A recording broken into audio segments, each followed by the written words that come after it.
বৈশাখ মাস চলাকালীন যদি এই 10টি প্রাণীর দর্শন পান তাহলে জানবেন আপনার জীবনে উন্নতি নিশ্চিত।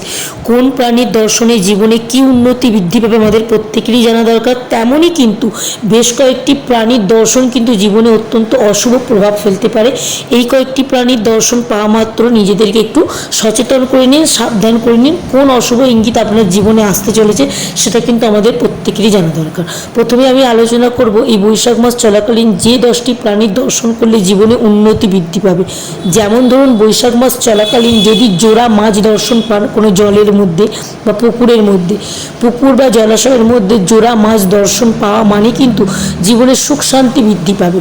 এছাড়াও যদি হঠাৎ করে এই বৈশাখ মাস চলাকালীন বানরের দর্শন পান তাহলে কিন্তু আপনি বুঝেই নেবেন আপনার জীবনে কর্মশক্তি বা কর্মের দিকের উন্নতি যেমন বৃদ্ধি পাবে, তেমন কিন্তু আপনার মনে বা আপনার জীবনের সাহস সঞ্চার হবে।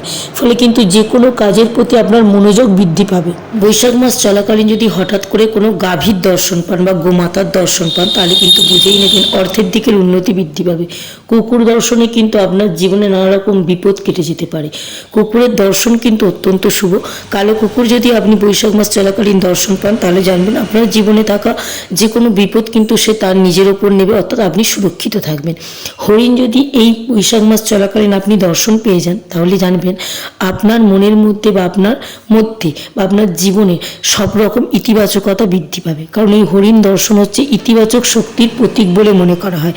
কচ্ছপ দর্শনও কিন্তু অত্যন্ত শুভ বলে মনে করা হয়। আপনি যদি বৈশাখ মাস চলাকালীন কচ্ছপের দর্শন পান তাহলে কিন্তু অবশ্যই বুঝে নেবেন ভগবান বিষ্ণুদেবের আশীর্বাদে আপনি দীর্ঘায়ু হতে চলেছেন এবং উন্নতি বৃদ্ধি পেতে চলেছে আপনার জীবনে। পেঁচা দর্শনে কিন্তু ধন সম্পদ বৃদ্ধি পেতে পারে। ময়ূর দর্শনে কিন্তু আপনার মধ্যে যে কোনো শুভ শক্তি বৃদ্ধি পেতে পারে এবং যে কোনো কর্মজীবনে উন্নতি কিন্তু আপনি করতে পারবেন। ব্যবসার জীবনে উন্নতি আপনার জীবনে বৃদ্ধি পাবে। ময়ূর দর্শন কিন্তু অত্যন্ত শুভ বলে মনে করা হয়। এছাড়াও তোতা পাখি দর্শন করা অত্যন্ত শুভ, হাতি দর্শন করা অত্যন্ত শুভ। বৈশাখ মাস চলাকালীন যদি সাপের দর্শন পান বা আপনার বাড়িতে যদি সাপ এসে উপস্থিত হয়, আপনি বুঝেই নেবেন আপনার বাস্তুকে সুরক্ষা করতে কিন্তু সে আমাদের বাড়িতে এসে উপস্থিত হয়েছে। তাকে কিন্তু তাড়িয়ে দেবেন না, সে যতক্ষণ থাকবে তাকে সেখানে থাকতে দিন, তারপর কিন্তু সে আস্তে আস্তে চলে যাবে। কারণ এই বৈশাখ মাস চলাকালীন বাস্তুতে সাপ আসা কিন্তু অত্যন্ত শুভ বলে মনে করা হয়।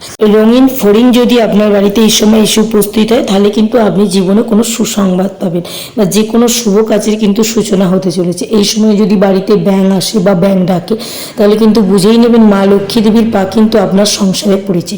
তো অবশ্যই কিন্তু এই কয়েকটি প্রাণী আসা অত্যন্ত শুভ, তেমন কিন্তু বেশ কয়েকটি প্রাণী আসা অত্যন্ত অশুভ। যেমন ধরুন, একদল কাক যদি এই বৈশাখ মাস চলাকালীন আপনার বাড়িতে এসে উপস্থিত হয় এবং ডাকতে থাকে, এটা কিন্তু অত্যন্ত অশুভ। এটা কিন্তু আপনার পূর্বপুরুষরা যে অসন্তুষ্ট আছে আপনার উপর সেটা কিন্তু ইঙ্গিত বহন করে নিয়ে আসে। একটা শালিক দেখা কিন্তু এই বৈশাখ মাস চলাকালীন অত্যন্ত অশুভ, বা আপনার বাড়িতে যদি এক শালিক আসে এটা কিন্তু অশুভ সংকেত বহন করে নিয়ে আসে। কিন্তু জোড়া শালিক দেখা, অর্থাৎ দুটো শালিক একসঙ্গে দেখা কিন্তু অত্যন্ত শুভ। অতিরিক্ত মাত্রায় ইঁদুরের উপদ্রব যদি আপনার বাড়িতে বেড়ে যায় তাহলে কিন্তু নেতিবাচক শক্তির বৃদ্ধি অতিরিক্ত মাত্রায় বাড়তে থাকে। এই লাল পিঁমড়ে দেখা কিন্তু অত্যন্ত অশুভ। বৈশাখ মাস চলাকালীন বাড়িতে যদি লাল পিঁমড়ে আসে এটা কিন্তু অশুভ সংকেত বহন করে নিয়ে আসে। তো অবশ্যই সাবধান থাকবেন কোন কোন প্রাণী আপনার বাড়িতে এলে আপনার জন্য শুভ, কোন কোন প্রাণী আপনার বাড়িতে আসলে সেগুলো আপনার জন্য অশুভ, এগুলো আমাদের প্রত্যেকেরই জানা দরকার। তবে মা লক্ষ্মী দেবীর আশীর্বাদ পেতে, ভগবান বিষ্ণুদেবের আশীর্বাদ পেতে মা লক্ষ্মী দেবীর প্রিয় সংখ্যাগুলির মধ্যে 3, 6, 9 সংখ্যাটি অত্যন্ত প্রিয়। তো আপনি যদি ইচ্ছা পূরণ করতে চান অবশ্যই কিন্তু 3, 6, 9 সংখ্যাটি কমেন্ট বক্সে 3বার লিখে যাবেন। অবশ্যই কিন্তু মা লক্ষ্মী দেবীর আশীর্বাদ আপনি লাভ করতে পারবেন।